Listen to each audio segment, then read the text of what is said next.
শোভাস blog. দেখতেই পাচ্ছ আমি আমার মায়ের বাড়িতে চলে এসেছি, পুজো বলে কথা। তো সবাইকে আমার তরফ থেকে শুভ ষষ্ঠী।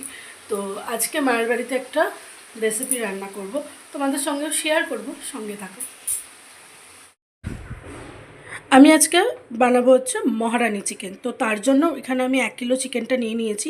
তো মহারানি চিকেন বানানোর জন্য প্রথমে চিকেনটাকে গোলমরিচ, লেবুর রস, পরিমাণ মতো নুন আর আদার আর রসুন দিয়ে ভালো করে ম্যারিনেট করে রাখতে হবে প্রায় 1 ঘন্টার ওপরে।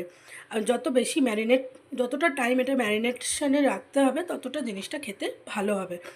এরপরে আরও অনেক কিছু প্রসেস আছে, সেগুলো তোমাদের সঙ্গে শেয়ার করব, সঙ্গে থেকো। কড়াইতে সাদা তেল দিয়ে তেলটা গরম হবার পর কুচনো পেঁয়াজগুলো ওর মধ্যে দিয়ে ভালো করে নাড়াচাড়া করব। পেঁয়াজটা ভাজা হওয়া পর্যন্ত এটাকে আমাকে ভাজতে হবে যাতে লাল হয়ে যায়। এটা পেঁয়াজটা লাল হয়ে ভাজা হয়ে যাবার পর আমি চিকেনটা এর মধ্যে দিয়ে দিয়েছি, দিয়ে ভালো করে নাড়াচাড়া করে নিয়েছি।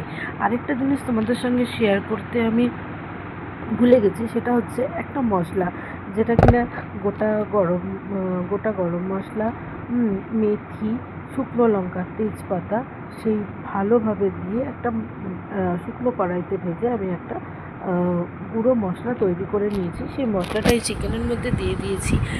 দেওয়ার পর ভালো করে নাড়াচাড়া করে মশলাটা চিকেনের মধ্যে মিশিয়ে নিয়েছি। এইবার একটা পাত্রে কাজু বাদাম, চালমগজ, কিছুটা কিশমিশ আর টক দই দিয়ে আর 2টো কাঁচা লঙ্কা দিয়ে একটা পেস্ট তৈরি করে নিয়ে সেটা এই কষানো চিকেনটার মধ্যে দিয়ে দিলাম। দিয়ে ভালো করে নাড়াচাড়া করে ভালো করে কষিয়ে নেব যাতে চিকেনটার মধ্যে এই পেস্টটা ভালোভাবে ঢুকে যায়।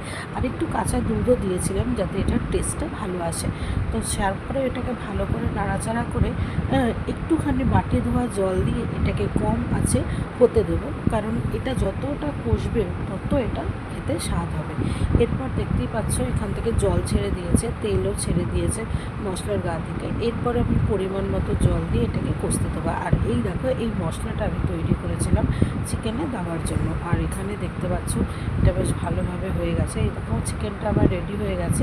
আমার ভিডিওটা যদি ভালো লেগে থাকে তাহলে লাইক, শেয়ার, কমেন্ট করো।